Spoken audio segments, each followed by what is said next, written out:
Mimi nataka niulize wewe, mtu ambaye ni bure, unachochea vijana wetu waende wafanye fujo, unawaambia waende wakupigie kura, alafu hawa vijana nini chao?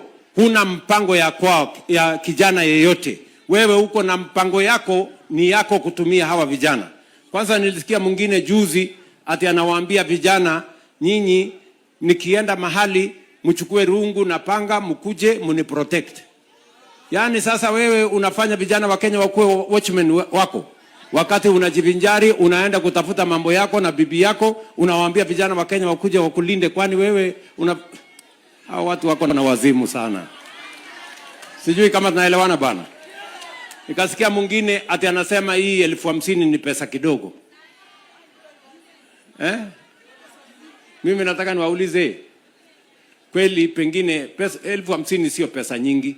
Si ni kweli? Lakini inaweza kufanya biashara ama haiwezi? Inaweza kufanya biashara ama haiwezi? Na niliwakumbusha jana maneno ya Biblia, inasema Zakaria 4:10 inasema do not despise humble beginnings. Mambo yote yanaweza kuanzia mahali padogo and we can go very far.